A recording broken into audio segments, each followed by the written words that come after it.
Well, folks, I've got a patient with laryngitis, Osgood-Schlatter disease, and epicondylitis on my hands. What do you think the diagnosis could be?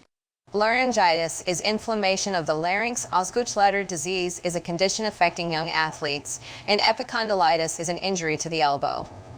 I'm not sure how these connect. I think it might be more complicated than that. Could they all be related somehow? Perhaps it's just a coincidence. Maybe we need more information before making any assumptions. Nonsense.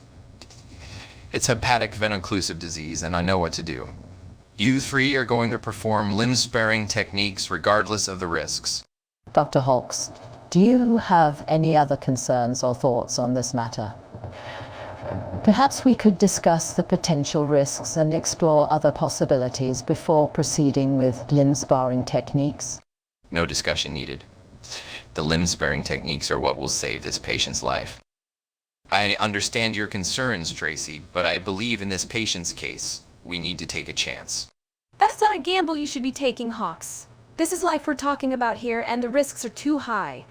But sometimes, doing something risky can lead to big rewards. Look at the successes we've had with other cases. The ones where you got the diagnosis wrong and nearly killed the patient? The key word right there, nearly.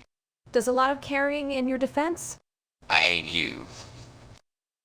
Hannah, I don't think this patient is going to make it.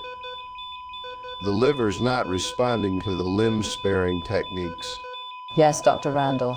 It appears that Hawks may have made an error in judgment here. What a stupid mistake. I'm going to jump out of this window and hope there's a flying car to take me back to my home planet. Okay, cool, bye. You three were as useful as a chocolate teapot. You nearly killed our patient with those misdiagnoses and botched surgeries. Chocolate teapots do have a use, Dr. Hawks. Such as? Being a total distraction to the fact your patient is dying and you feel you're under pressure to come up with a creative insult. Yeah, you got a point. Chocolate teapots are more useful than you three. Hopefully they have some at lunch. I doubt that. The cafeteria has been making less food with sugar. What the hell is their problem? Is paying doctors to treat diabetes suddenly a bad thing in this hospital? Technically speaking, yes, it's expensive. Once again, I have more reasons to hate this place than I have options. I'm off to lunch.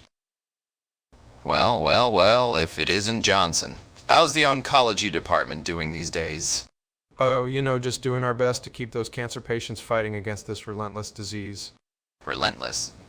You mean like a dying patient is relentless in its pursuit of death? It's not as simple as that.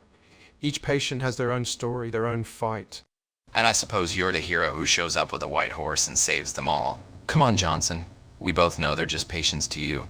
Nothing more, nothing less. You know what?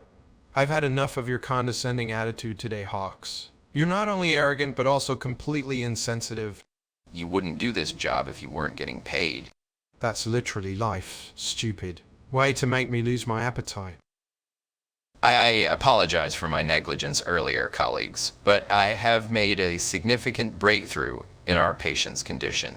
Hepatic veno-occlusive disease was the wrong diagnosis, and we must now focus on spinal muscular atrophy with lower extremity pudendinence 1.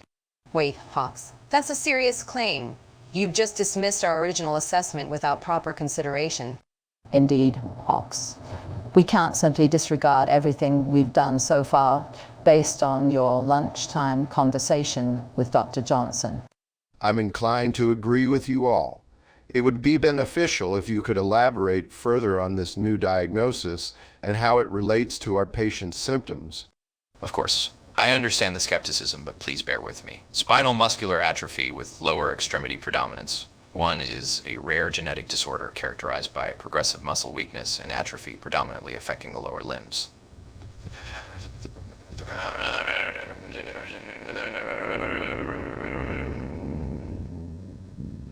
The prognosis is relatively favorable if we intervene early enough with targeted therapies. Good.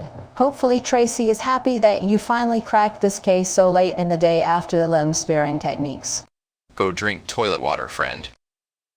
I know it's my fault, all right. I should have looked more into the symptoms. No. That's not what I'm saying. You were wrong about hepatic veno-occlusive disease, Hawks. It was actually spinal muscular atrophy with lower extremity predominance 1. Well, it wouldn't have been my fault if you guys didn't let me get away with the same crap every day. I'm surrounded by idiots. Idiot. You're calling yourself an idiot. At least you got one diagnosis right today.